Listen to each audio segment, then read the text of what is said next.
আজকের ক্লাসটি নেওয়া হয়েছে ডব্লিউবিসিএস ফুল প্যাকেজ কোর্স থেকে। ডব্লিউবিসিএস ফুল প্যাকেজ কোর্স হলো কম খরচে ডব্লিউবিসিএস এর সেরা অনলাইন কোর্স। কারণ এখানে আমরা 1000 plus video, 300 plus study notes এবং 900 প্লাস মক টেস্টের মাধ্যমে ডব্লিউবিসিএস এর 100% সিলেবাস কভার করাচ্ছি। এছাড়াও এখানে যে সমস্ত কন্টেন্ট অথবা ফিচার্স দেওয়া আছে সেগুলো করলে ডব্লিউবিসিএস প্রিলিমস এবং মেনের জন্য এর বাইরে আর কিছু করার প্রয়োজন হবে না। আমরা মোট 4টি সাবস্ক্রিপশনে অ্যাডমিশন করাচ্ছি। কোর্স সম্পর্কে বিশদে জানতে এবং আমাদের কোর্সে এনরোলমেন্ট করার জন্য ভিডিও ডেসক্রিপশন ফলো করতে পারো, সেখানে ডিটেলস এবং পেমেন্ট লিঙ্ক দেওয়া আছে। এখন আমরা ডব্লিউবিসিএস ফুল প্যাকেজ থেকে এই ক্লাসটি শেষ পর্যন্ত দেখে নিই। Hello students, welcome to MH education lab. তো আজকে তোমাদের সাথে জেনারেল সায়েন্সের উপরে 1000 এমসিকিউ একটা সিরিজ শুরু করছি। তো আজকে যে ক্লাসটি হচ্ছে সেটা হচ্ছে সেট 1। এই কোয়েশ্চেন্সগুলো তোমাদের ডব্লিউবিসিএস প্রিলিমস প্লাস মেন্স পরীক্ষায় তোমাদের কাজে লাগবে, আর প্রশ্নগুলো এমন হবে যেগুলো পরীক্ষায় আসার মতনই তোমাদের কোয়েশ্চেনগুলো আমরা ডিসকাস করব। তো অবশ্যই তোমাদেরকে রিকোয়েস্ট করব প্রথম থেকে শেষ অবধি ভিডিওটা ভালো করে দেখার। তো আজকে ফার্স্ট কোয়েশ্চেন দেখানো কি আছে, the largest cell in human bodies. তো হিউম্যান বডিতে সব থেকে বড় সেল কোনটি? এর সঠিক উত্তরে যাবে অপশন সি, সেটা হচ্ছে ওভাম। তো হিউম্যান বডিতে সব থেকে বড় যে সেলটা হচ্ছে সেটা হচ্ছে কি ওভাম। তো একটু দেখে নিয়ে ব্যাপারে, the ovum is the largest cell in the human body, typically visible to the naked eye without the aid of microscope or other magnification device. তো হিউম্যান শরীরে, ঠিক আছে, ফিমেল হিউম্যান বডিতে সব থেকে যে লার্জেস্ট যে সেল সেটা হচ্ছে কি তোমার ওভাম, ঠিক আছে। এটা কিন্তু উইদাউট মাইক্রোস্কোপ ছাড়াও তোমরা কিন্তু এই ওভামটাকে ইজিলি দেখতে পারবে। The smallest is male sperm, it is the 1/10 of the diameter of human hair. আর হিউম্যান বডিতে সব থেকে স্মলেস্ট সেল সেটা হচ্ছে কি মেল স্পার্ম, আর হিউম্যান বডির সব থেকে লার্জেস্ট সেল যেটা হচ্ছে কি সেটা হচ্ছে ফিমেল ওভাম। ক্লিয়ার? চলো নেক্সট কোয়েশ্চেন কি আছে, the source of oxygen generated during photosynthesis is. তো যখন ফটোসিনথেসিস হয়, ঠিক আছে, তো অক্সিজেন ওইখান থেকে কী হয়, জেনারেট হয়। তো সেই অক্সিজেনটি যে জেনারেট হয় সেটার সোর্স কি? সঠিক উত্তরে যাবে অপশন এ, সেটা হচ্ছে ওয়াটার। ক্লিয়ার? অ্যাকচুয়ালি ফটোসিনথেসিসের ফর্মুলাটা হচ্ছে 6CO2 প্লাস 6H2O, ঠিক আছে, gives C6H12O6 plus 6O2। Clear? এই যে 6O2 কী হচ্ছে, জেনারেট হচ্ছে, আর এখানে কী হয়, সানলাইট আর ক্লোরোফিল লাগে। তো এই 6O2 যে জেনারেট হচ্ছে সেটা কোথা থেকে আসছে, সেটা হচ্ছে আমার ওয়াটার থেকে আসছে। ক্লিয়ার? তো দেখে নিয়ে ব্যাপারে, the source of oxygen produced during photosynthesis is splitting of water molecules into hydrogen and oxygen. Photosynthesis use carbon dioxide and water releasing oxygen as a waste product. তো যখন ফটোসিনথেসিস হয়, তোমাকে কি বললাম যে কার্বন ডাইঅক্সাইড ইউজ হয়, water use হয়, সেখান থেকে কী হয়, গ্লুকোজ তৈরি হয় আর অক্সিজেন তৈরি হয়। তো এই অক্সিজেনটা কোথা থেকে তৈরি হচ্ছে? এই অক্সিজেনটা হচ্ছে কি ওয়াটার মলিকুল যখন ব্রেকডাউন করছে হাইড্রোজেন এবং অক্সিজেনে, সেখান থেকে এই ওয়াটার মলিকুলসটা তৈরি হচ্ছে। ক্লিয়ার? পরবর্তী প্রশ্ন দেওয়া কি আছে, which one of the following element is associated with teeth disorder? তো যখন দাঁতের সমস্যা হয়, তো এগুলোর মধ্যে কোন এলিমেন্টসটি দাঁতের মানে সমস্যার জন্য সমস্যার কারণ হচ্ছে দাঁতের কোন এলিমেন্টে এগুলোর মধ্যে? এর সঠিক উত্তরে যাবে অপশন বি, সেটা হচ্ছে ফ্লোরিন। তো যখন দাঁতের কোনো সমস্যা হয়, ঠিক আছে, তো সেটার যে অ্যাসোসিয়েট যে এলিমেন্ট সেটা হচ্ছে কি ফ্লোরিন। তো দেখে নিয়ে ব্যাপারে, fluorine is the element that is associated with teeth disorder because the presence of sodium fluoride in drinking water at the level of 2 ppm may cause molted enamel in teeth, skeletal fluorosis, and may be associated with cancer and other diseases. তো তোমাদেরকে আমি just বললাম যে teeth ডিসঅর্ডারের কারণ যে এলিমেন্টে associate আসে সেটা হচ্ছে ফ্লোরিন। এবারে রিজনটা তোমাদেরকে বলে দিই, যখন আমরা জল খাই, যে জলটা আমরা কনজিউম করছি, সেই জলটার মধ্যে যদি মনে করো সোডিয়াম ফ্লোরাইড যদি এই এলিমেন্টটি থাকে, তখন কি হয়, যদি এই এলিমেন্টটি বেশি পরিমাণে থাকে তখন কি হয়, আমাদের দাঁতে যে এনামেলটা হয় সেটা কি করে, তোমার আস্তে আস্তে নষ্ট করে দেয়। আর এই নষ্ট করার কারণে কী হয়, স্কেলেটাল ফ্লোরোসিস হয়। আর এটা যদি হিউজ পরিমাণে যদি কনজিউম করা হয় বা রেগুলার ইন্টারভ্যাল যদি কনজিউম করা হয়, পরবর্তীকালে ক্যান্সার এবং ভেরিয়াস আদার ডিজিজ হতে পারে। তো দাঁতটাকে যে নষ্ট করে সেটার কারণ হচ্ছে কি সোডিয়াম ফ্লোরাইড। যে জলটা আমরা কনজিউম করছি সেই জলটার মধ্যে যদি বেশি পরিমাণে সোডিয়াম ফ্লোরাইড যদি থাকে, তাহলে কি হয়, তোমার দাঁতের যে এনামেলটা সেটা আস্তে আস্তে কী হয়, নষ্ট করে। ঠিক আছে, তো সে কারণে তোমাদেরকে বললাম যে টিথ ডিসঅর্ডারের কারণ হচ্ছে যে এলিমেন্টটি, সেটা হচ্ছে কি ফ্লোরিন। ক্লিয়ার? নেক্সট কোশ্চেন আর কি আছে, water in plant is transported by, প্লান্টে ওয়াটার যখন অ্যাবজর্ব করে রুটস, তো সেই রুটসটা ওয়াটারটাকে অ্যাবজর্ব করে চারদিকে যে পাঠায়, জলটাকে চারদিকে যে পাঠানো হয়, ব্রাঞ্চেস, লিভস, সব জায়গায় যে পাঠানো হয়, তো কার মাধ্যমে এটি পাঠানো হয়? এর সঠিক উত্তর হয়ে যাবে অপশন ডি, সেটা হচ্ছে জাইলেম। ঠিক আছে, দুটো ভাস্কুলার বান্ডিল হয়, একটা হচ্ছে জাইলেম আর ফ্লোয়েম। জাইলেম দিয়ে কী হয়, ওয়াটার ট্রান্সপোর্ট হয়, এবং ফ্লোয়েম দিয়ে কী হয়, খাবার ট্রান্সপোর্ট করে। লিভস থেকে যখন লিভস, যেটা হচ্ছে কিচেন আমাদের গাছের, তো সেই গাছে যখন ফটোসিনথেসিস হয়, যে খাবারটা যে তৈরি হয়, সেটা চারদিকে যখন খাবারটা যে ট্রান্সপোর্ট হয়, সেটা কিসের মাধ্যমে হয়, সেটা হচ্ছে ফ্লোয়েমের মাধ্যমে। আর জলটা যে ট্রান্সপোর্ট হয় রুটস থেকে, সেটা কিসের মাধ্যমে হয়, সেটা হচ্ছে জাইলেমেন। একটু এক্সপ্লেনেশনে দেখে নাও। Water is transported through the plant in xylem vessels.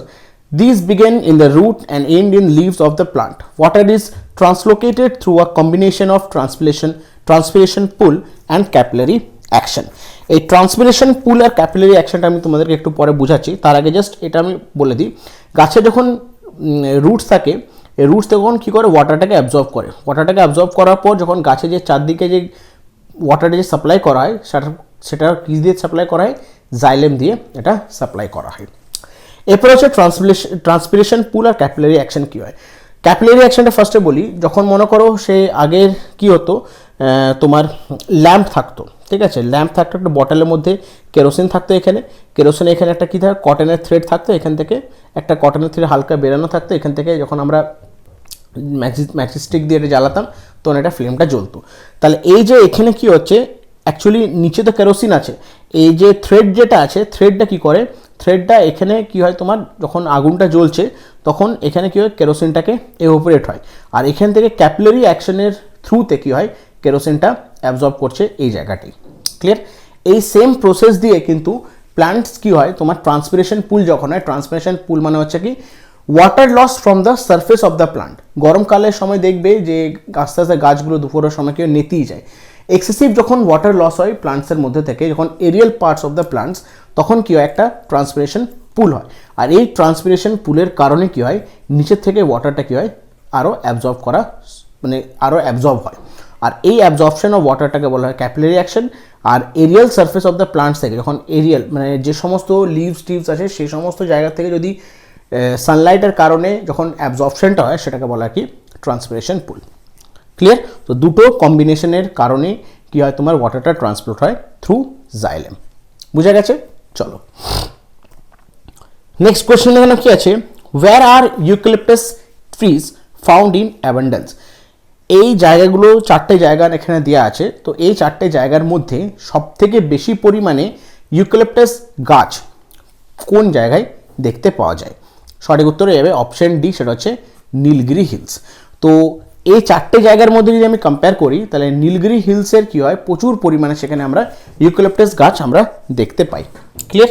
একটু দেখে নিই আপনি। Eucalyptus belongs to the family Myrtaceae with about 300 species of the genus. The species is one of the fastest growing tree in the world and many species attain great heights. তো eucalyptus যে গাছটি আছে সেটা কিন্তু 300টা ধরনের species আছে, আর এই গাছগুলো কিন্তু খুব, এদের যে গ্রোথটা এটা কিন্তু খুবই র্যাপিড, খুবই তাড়াতাড়ি এটা গ্রোথ হয়। আর প্রত্যেকটা যে স্পিসিস আছে তাদের কিন্তু সেই গাছগুলোর, ইউক্যালিপটাস গাছের কিন্তু হাইট কিন্তু অনেকটাই উঁচু। ক্লিয়ার? চলো নেক্সট কোয়েশ্চেন দাও কি আছে, all the progeny obtain from a single plant by vegetative propagation are called. তো কোয়েশ্চেন এখানে বলেছে, যখন ভেজিটেটিভ প্রপাগেশন হয় তখন যেই পার্টসগুলো বেরায় বা যে প্রোজেনিগুলো যেগুলো অবটেইন করি একটা সিঙ্গেল প্লান্টসে, সেগুলোকে আমরা কি বলি? সঠিক উত্তর হয়ে যাবে অপশন এ, ক্লোনস। ক্লোনস মানে হচ্ছে হুবাহু। একটা যদি মনে করো কোনো জিনিসকে যদি আমি ডিভাইড করি, ঠিক আছে, যদি ভেজিটেটিভ ডিভিশন, দু রকমের প্রপাগেশন, একটা ভেজিটেটিভ প্রপাগেশন মানে অ্যাকচুয়ালি ডিভিশন দু রকমের, একটা অ্যাসেক্সুয়াল ডিভিশন, একটা সেক্সুয়াল ডিভিশন হয়।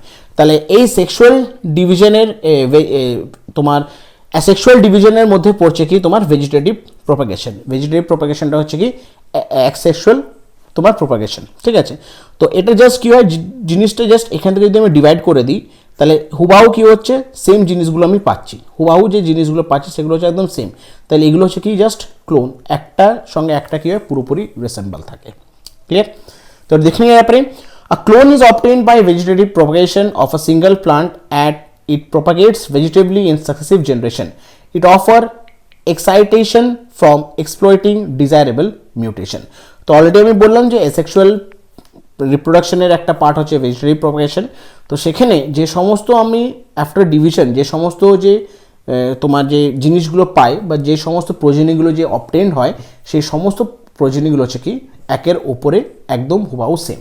তো এগুলোকে এ কারণে আমরা কি বলি, এগুলোকে আমরা বলি ক্লোনস। ক্লিয়ার? বোঝা গেছে? চলো নেক্সট কোশ্চেন কি আছে, হোয়াট ইজ স্পঞ্জ?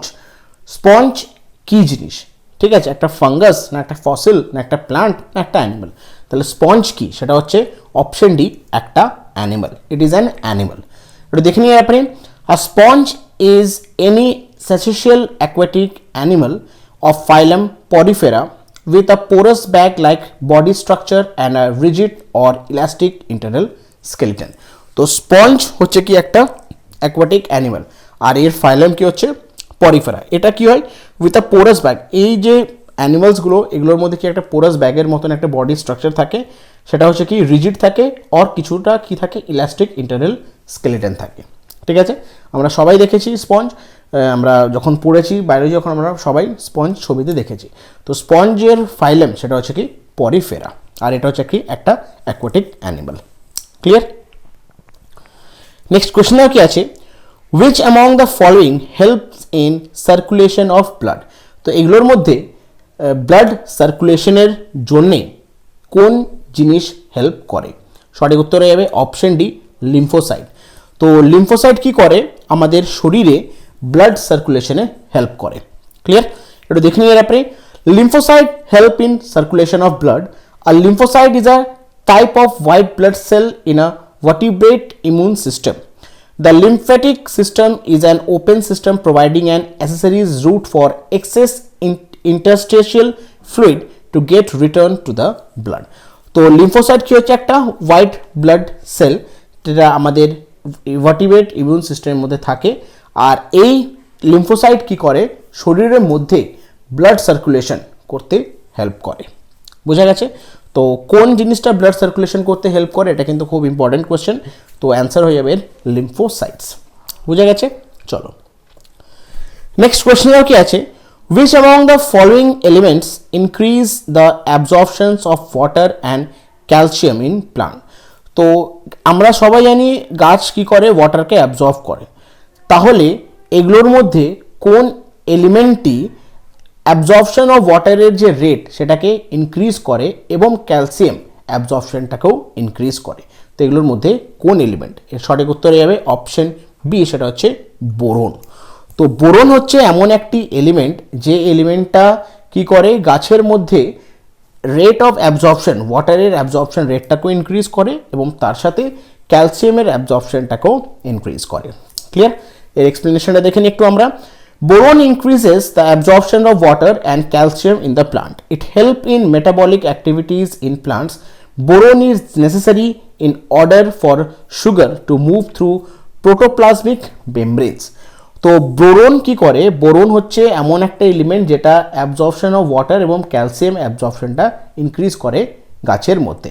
আর এটা কি করে, it help in metabolic activities in plant, যে অনেক মেটাবলিক অ্যাক্টিভিটিসের হেল্প করে গাছের মধ্যে। আর বোরন হচ্ছে কি নেসেসারি কেন, boron is necessary in order to sugar to move through protoplasmic membrane. আর একটি বোরনের কাজ সেটা হচ্ছে কি, boron is necessary in order to sugar to move through protoplasmic membrane. বোরনের আরেকটি কাজ সেটা হচ্ছে কি, প্রোটোপ্লাজমিক মেমব্রেনের মধ্যে থেকে সুগারকে মুভ করতে সাহায্য করে এই বোরন। ঠিক আছে, তাহলে বোরনের দুটো কাজ, একটা হচ্ছে অ্যাবজর্পশন অফ ওয়াটার এবং ক্যালসিয়াম রেটটা বাড়ায় এবং মুভমেন্ট অফ সুগারটাকেও হেল্প করে এই বোরন। ক্লিয়ার? চলো নেক্সট কোশ্চেন এখানে কি আছে, penicillin is extracted from dash? Penicillin কোথা থেকে এক্সট্রাক্ট করা হয়? কারেক্ট আনসার হবে অপশন সি, সেটা হচ্ছে ফাঙ্গাস। তো পেনিসিলিন অ্যাকচুয়ালি ফাঙ্গাস থেকে এক্সট্রাক্ট করা হয়। এটা দেখে নিয়ে ব্যাপারে penicillin is produced from the genus of fungi Penicillium. All Penicillium are B-lactam antibiotic and are used in the treatment of bacterial infection caused by suspectable usually gram-positive organism. তো penicillin যেটা produce করা হয় বা মানে তৈরি করা হয় সেটা কিসের থেকে করা হয় from the genus of fungi Penicillium, ঠিক আছে। পেনিসিলিয়াম যে একটা ফাঙ্গির একটা জেনাস, ঠিক আছে, সেটা পেনিসিলিয়াম, সেখান থেকে পেনিসিলিন প্রডিউস করা হয়। প্রত্যেকটা পেনিসিলিয়াম সেটা হচ্ছে কি b lactam antibiotic and are use for treatment of bacterial infection, ঠিক আছে। প্রত্যেকটা পেনিসিলিয়াম ব্যাকটেরিয়াল ইনফেকশনকে ট্রিটমেন্ট করার জন্য কাজে লাগে। ক্লিয়ার? তো পেনিসিলিন কোথা এক্সট্রাক্ট করা সেটা হচ্ছে ফাঙ্গাস। ক্লিয়ার? নেক্সট কোয়েশ্চেন দেওয়া কি আছে, what is milk of magnesia chemically? Milk of magnesia খুব ইম্পর্টেন্ট কোয়েশ্চেন। কেমিক্যালির এর নাম কি? সঠিক উত্তর হয়ে যাবে অপশন ডি, সেটা হচ্ছে magnesium hydroxide, MgOH2। Magnesium hydroxide হচ্ছে তোমার মিল্ক অফ ম্যাগনেসিয়া। এটা দেখে নিয়ে যাবে। Magnesium hydroxide is an inorganic compound with the chemical formula of MgOH2. As a suspension in water, it is often called milk of magnesia because of its milk-like appearance. কেন milk of বা কেন magnesium হাইড্রোক্সাইডকে milk of magnesia বলি?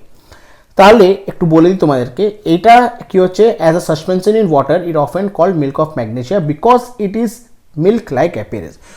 এটাকে আমরা এই কারণেই milk of magnesia বলি কারণ এর যে অ্যাপিয়ারেন্স, এর অ্যাপিয়ারেন্সটা হচ্ছে কি মিল্ক লাইক, মানে দুধের মতন এটা দেখতে। তো সেই কারণেই আমরা কি বলি এটাকে মানে মিল্ক অফ ম্যাগনেসিয়াম। ক্লিয়ার? আর এর যে কেমিক্যালি সেটাকে বলা হয় কি ম্যাগনেসিয়াম হাইড্রোক্সাইড। বুঝা গেছে? চলো নেক্সট কোয়েশ্চেন কি আছে, the acid used in lead storage cell is. Lead storage সেলে যে অ্যাসিডটা ইউজ করা হয় সে অ্যাসিড কোনটি? সঠিক উত্তর এর অপশনটি সেটা হচ্ছে সালফিউরিক অ্যাসিড।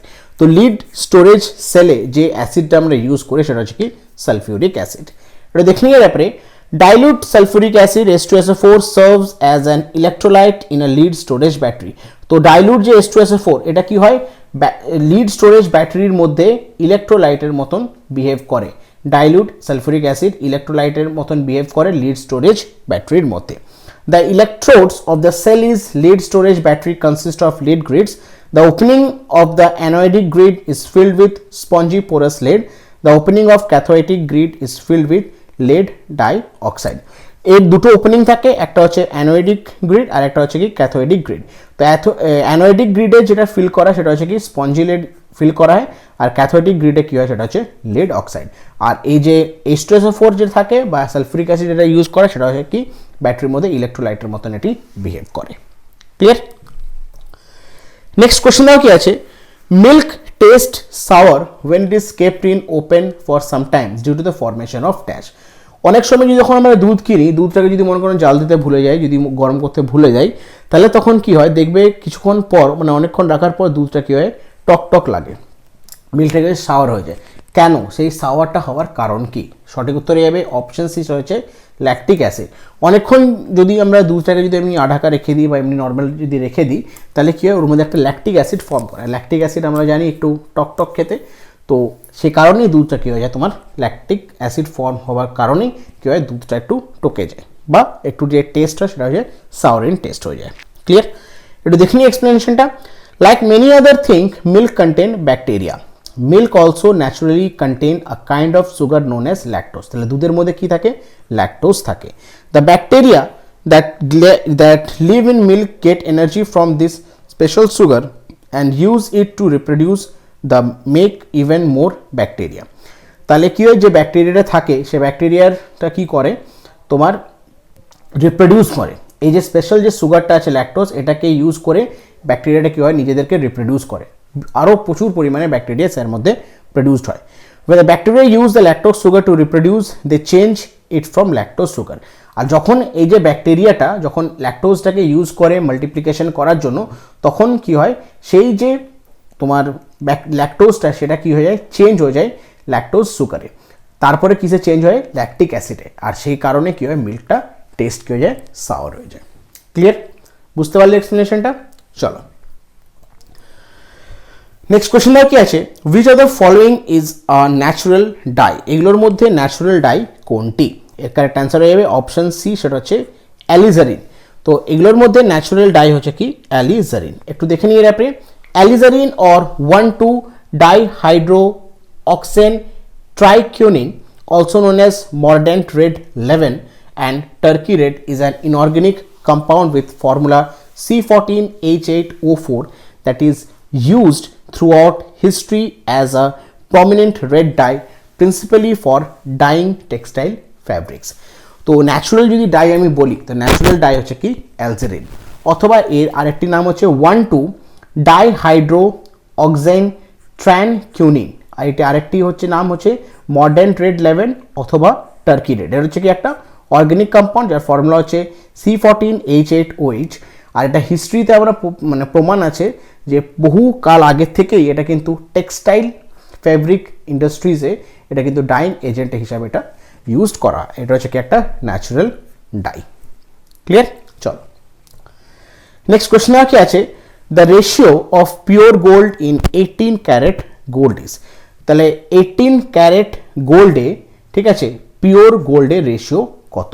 সঠিক উত্তর হয়ে যাবে অপশন বি, সেটা হচ্ছে 75%। ক্লিয়ার? 75% গোল্ড থাকে আর 25% কি থাকে, আরও অন্য খাদ মিশানো থাকে। বোঝা গেছে? এটা দেখে নিয়ে পারি, there are various grades of gold purity determined by ratio of their alloy composition and rated by carat system. Typically, carat purities range from 10 carats to 24 carats pure gold, with a wide variation of use from the country to country. 18 carat gold consists of 75% gold and 25% of alloy material. তাহলে গোল্ডে যে carat হয় সেটা হচ্ছে কি 10 carat থেকে 24 carat, এটা pure gold, এর মধ্যে ভেরিয়েশন থাকে। আর 18 ক্যারেট গোল্ড, যেটা কোশ্চেন আছে, 18 ক্যারেট গোল্ডের মধ্যে কি থাকে, 75% গোল্ড থাকে আর 25% কি থাকে, অ্যালয় মেটালস থাকে। বোঝা গেছে? চলো নেক্সট কোশ্চেন কি আছে, dash is process in which acid and base react to form salt and water. খুব ইম্পর্টেন্ট কোয়েশ্চেন। একটা এখানে প্রসেসের নাম বলো যেখানে কি হয়, অ্যাসিড প্লাস বেস কি দেয়, সল্ট প্লাস ওয়াটার। একটা তোমাদেরকে এক্সাম্পল বলে দিই, অ্যাসিড যদি নিয়ে আমরা HCl, ঠিক আছে, HCl, বেস নিলাম NaOH, তার সল্ট ফর্মেশন কী হবে, NaCl প্লাস ওয়াটার হয়ে যাবে H2। তাহলে এই প্রসেসটা কি, খুব ইম্পর্টেন্ট। এটার অপশন অ্যান্সার হয়ে যাবে নিউট্রালাইজেশন রিয়াকশন। এটাকে বলা হয় নিউট্রালাইজেশন রিয়াকশন, যেখানে acid plus base, salt plus water, এটাকে বলা হয় নিউট্রালাইজেশন রিয়াকশন। খুব ইম্পর্টেন্ট, কিন্তু খুব ইম্পর্টেন্ট, ভালো করে মনে রাখার চেষ্টা করবে। Neutralisation is a process when acid and base react to form salt and water. যে কোনো অ্যাসিড, যে কোনো বেস কি ফর্ম করবে, সল্ট ফর্ম করবে এবং ওয়াটার ফর্ম করবে। ক্লিয়ার? চলো নেক্সট কোয়েশ্চেন কি আছে, the gas usually causing exploration in coal mines is dash. Coal মাইন্সে, কয়লা খনিতে যখন এক্সপ্লোরেশন হয় তখন কোন গ্যাসটা এই তার পিছনে কারণ, এক্সপ্লোরেশনের পিছনে কারণ কোন গ্যাস এগুলোর মধ্যে? সঠিক উত্তর হয়ে যাবে অপশন ডি, সেটা হচ্ছে মিথেন। কোল মাইন্স, কয়লা খনিতে যখন এক্সপ্লোরেশন হয় তখন কি হয়, যে গ্যাসটি রেসপন্সিবল এই এক্সপ্লোরেশনের জন্য সেটা হচ্ছে কি মিথেন। ক্লিয়ার? এটা দেখে নিয়ে ব্যাপারে, methane is extremely flammable and may cause from explosive mixture with air. Methane is violently reactive with oxidiser, halogen and some halogen containing compound. Methane gas explosion are responsible for mainly deadly mining disaster. তো methane হচ্ছে কি একটা extremely flammable, এটা যখন এয়ারের সাথে যখন কন্ট্যাক্টে আসে এটা কিন্তু একটা এক্সপ্লোসিভ মিক্সচার হিসাবে এটা পরিণত হয়ে যায়। আর যখনই কোনো মাইনিং সেক্টরে বা কোল মাইন্স যেখানে হোক, যদি কোনো খুব বড় যদি কোনো ডিজাস্টার ঘটে বা কোনো এক্সপ্লোশন হয় তখন যে জেনারেলি যে গ্যাসটি রেসপন্সিবল সেটা হচ্ছে কি মিথেন। ঠিক আছে? Methane is violently reactive with oxidiser, halogen and some halogen containing compound. যখন এগুলোর সাথে কন্ট্যাক্টে চলে আসে তখন কিন্তু একটা এই যে মিথেন যে হয়ে যায়, মিথেনটা কিন্তু একটা এক্সপ্লোসিভ মিক্সচারের মতন এটা পরিণত হয়ে যায়। আর সেটার কারণে কী হয়, ব্লাস্টিং হয় বা এক্সপ্লোশন হয়। বোঝা গেছে? চলো নেক্সট কোয়েশ্চেন আর কি আছে, which is the purest form of iron? এগুলোর মধ্যে আয়রনের পিওরেস্ট ফর্ম কোনটি? সঠিক উত্তর হয়ে যাবে অপশন ডি, রট আয়রন। ক্লিয়ার? আয়রনের যদি সব থেকে পিওরেস্ট ফর্ম আমি যদি বলি সেটা হচ্ছে কি রট আয়রন। এটা দেখে নিয়ে ব্যাপারে, Iron is chemically element with the symbol Fe and atomic number 26. It is an metal of first transition series. It is the most common element forming the planet Earth as a whole, forming much of Earth outer and inner core. তাহলে আয়রনের যে chemical formula সেটা হচ্ছে Fe আর atomic number হচ্ছে কি 26, আর আয়রনের location হচ্ছে কি ফার্স্ট ট্রানজিশন সিরিজের লোকেশন, আর এটা কিন্তু একটা কমন মেটাল আমাদের প্ল্যানেট আর্থে পাওয়া যায়। ক্লিয়ার? তো আয়রনের যদি পিওরেস্ট ফর্ম বলি সেটা হচ্ছে কি তোমার রট আয়রন। ক্লিয়ার? চলো নেক্সট কোয়েশ্চেন কি আছে, which are the following metals form an amalgam with other metals? তো এগুলোর মধ্যে কোন মেটালসটি অ্যামালগাম ফর্ম করতে হেল্প করে বা অ্যামালগাম ফর্ম করে আদার মেটালসের সাথে? তো সঠিক উত্তর হবে কি option D mercury. Clear?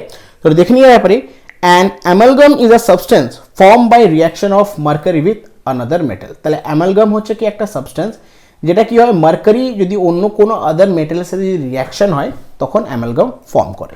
Almost all metal can form amalgam with mercury, notable exception being iron. Silver mercury amalgams are important in dentistry and gold mercury amalgam is used for extraction of gold from ore. তো mercury যদি maximum যে কোনো মেটালের সাথে যদি react করে তাহলে সেটা কি হয়ে অ্যামালগাম ফর্ম করে, এক্সেপ্ট আয়রন। বুঝা গেল? আয়রনের সাথে রিয়াক্ট করলে কিন্তু মার্কারি অ্যামালগাম ফর্ম করে না। সিলভার মার্কারি অ্যামালগামসগুলো ইউজ করা হয় ডেন্টিস্ট্রিতে এবং গোল্ড মার্কারি অ্যামালগামগুলো ইউজ করা হয় এক্সট্রাকশন অফ গোল্ড ফ্রম ওর। বুঝা গেল? তাহলে অ্যামালগাম কাকে বলে? ক্লিয়ার? চলো নেক্সট কোশ্চেন কি আছে, petroleum is a mixture of dash. Petroleum কিসের মিক্সচার? সঠিক উত্তরে যাবে অপশন বি, সেটা হচ্ছে হাইড্রোকার্বনস। তো পেট্রোলিয়াম হচ্ছে কি একটা ক্রুড অয়েল যেটা ফ্লেমেবল ইন নেচার, আর এটা হচ্ছে কি মিক্সচার অফ হাইড্রোকার্বনস। ক্লিয়ার? একটু দেখে নিয়ে ব্যাপারে petroleum or crude oil is a naturally occurring flammable liquid consisting of complex mixture of hydrocarbons of various molecular weights and other liquids organic compound that are found in geologic formation beneath the earth surface. তো petroleum অথবা crude oil যেটা হচ্ছে একটা naturally occurring flammable একটা liquid, এটা কিন্তু এটার মধ্যে প্রচুর পরিমাণে কমপ্লেক্স মিক্সচার থাকে হাইড্রোকার্বনস, আর এটা কোথা থেকে আমরা পাই? এটা আর্থ সারফেস থেকে আমরা এটা পাই। ক্লিয়ার? কিছু কিছু এক্সট্রাকশন সেন্টার আমি বলে দিচ্ছি, পেট্রোলিয়ামের ডিগবয় হয়েছে, মুম্বাই হাই হয়েছে, এগুলো হচ্ছে ইম্পর্টেন্ট কিছু পেট্রোলিয়াম এক্সট্রাকশন সেন্টার। ক্লিয়ার? চলো নেক্সট কোয়েশ্চেনটা কি আছে, earth is known as dash. আর্থটাকে আমরা জেনারেলি কি বলি? কোন প্ল্যানেট হিসাবে আর্থটাকে আমরা চিহ্নিত করি? সবাই জানি এটা অপশন হয়ে যাবে অপশন সি ব্লু প্ল্যানেট, কারণ 3/4 of the earth is covered with water and 1/4 of the earth is covered with land. তাহলে বেশিরভাগ পরিমাণ কি আছে? জল আছে, তো জল থাকার কারণে আর্থকে আমরা কি বলি? তোমার ব্লু প্ল্যানেট। এটা দেখে নিয়ে ব্যাপারে planet earth has been called the blue planet due to the abundant water on its surface. Here on earth we take liquid water for granted. After all, our bodies are mostly made up of water. বুঝা গেল? তাহলে আর্থের পরিমাণ, জলের পরিমাণ থাকার কারণেই আর্থকে আমরা বলি ব্লু প্ল্যানেট, আর এর জলের পরিমাণ কিন্তু প্রচুর পরিমাণে আছে, অ্যাবান্ডেন্ট ওয়াটার আছে আমাদের আর্থের মধ্যে। ক্লিয়ার? চলো নেক্সট কোয়েশ্চেন এখানে কি আছে, the energy that can harness heat storage below the earth surface is known as dash. তো আর্থ সারফেসের নিচে কি আছে? হিট আছে। তো এই হিটটা যে এনার্জি হিসাবে স্টোর আছে সেই এনার্জির নাম কি? সঠিক উত্তর হয়ে যাবে অপশন ডি জিওথার্মাল এনার্জি। তাহলে জিওথার্মাল এনার্জি কি হচ্ছে? একটা source of thermal energy. Clear? একটু দেখে নিয়ে ব্যাপারে geothermal energy is thermal energy generated and stored in earth. The geothermal energy of earth crust originates from the original formation of planet 20% and from radioactivity decay of minerals 80%. তাহলে geothermal energy এটা earth surface নিচে আছে, সেটা হচ্ছে কি এক ধরনের তোমার থার্মাল এনার্জি। এই জিওথার্মাল এনার্জি অরিজিনেট হয়েছে কিভাবে? প্ল্যানেটের হচ্ছে 20% এবং রেডিও অ্যাক্টিভিটি ডিকের অফ মিনারেলসের কারণে হচ্ছে সেটা 80%। ক্লিয়ার? চলো নেক্সট কোয়েশ্চেন কি আছে, green house effect is the heating up of earth atmosphere which is due to dash. তাহলে গ্রিন হাউস এফেক্ট আমরা সবাই জানি এটা কি হয়? আর্থের অ্যাটমসফিয়ারটাকে হিট করে। কেন, কি কারণে আর্থের অ্যাটমসফিয়ারটা হিট হয়? গ্রিন হাউস এফেক্টের জন্য। এটা সঠিক উত্তর যাবে option C due to infrared rays. এই ইনফ্রারেড রেজের কারণেই আর্থ অ্যাটমসফিয়ারটা কি হয়, হিট আপ হয়। ক্লিয়ার? এটা দেখে নিয়ে ব্যাপারে the green house effect refers to the circumstances where the short wavelength of visible light from the sun passes through the transparent medium and are absorbed, but the longer wavelength of infrared radiation from the heated object are unable to pass through that medium. The trapping of the long wavelength radiation leads to more heating and higher result in temperature. তো actually যে হিটের কারণ সেটা হচ্ছে কি, যখন Sunlight থেকে, ঠিক আছে, সানলাইট থেকে যে ভিজিবল লাইটটা পাস করে ট্রান্সপারেন্ট মিডিয়ামে, সেটা কি হয়, সেটা শর্ট ওয়েভলেন্থসগুলো কি হয়, অ্যাবজর্বড হয়ে যায়। কিন্তু ইনফ্রারেডিয়েশনের যে লঙ্গার ওয়েভলেন্থসগুলো আছে সেগুলো কিন্তু সেটা থেকে পাস করে না, ঠিক আছে, সেটা থেকে পাস করে না, আর সেগুলো কিন্তু অ্যাবজর্বও হয় না, ঠিক আছে। আর এই লঙ্গার রেডিয়েশনের জন্য, লঙ্গার ওয়েভলেন্থ রেডিয়েশনের জন্য কি হয়, জিনিসটা হিট হয়ে যায় আর টেম্পারেচারটা কি হয়, হাই হয়ে যায়, ঠিক আছে।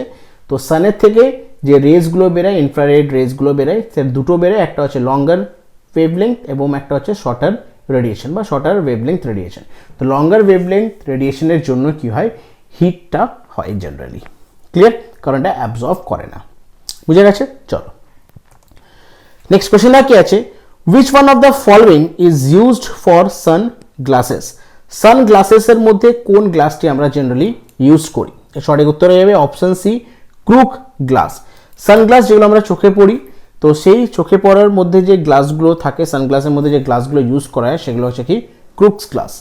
দেখে নিয়ে আপনি a type of glass that contains sodium and other rare earth and high absorption of ultraviolet radiation is used in sunglasses. তো সানগ্লাসেসের মধ্যে এমন ধরনের কাঁচ ইউজ করা হয় যেগুলো কি সানলাইট থেকে যে আলট্রাভায়োলেট যে রেডিয়েশনগুলো বেরায়, ঠিক আছে, সেগুলোকে যাতে সেটা অ্যাবজর্ব করতে পারে।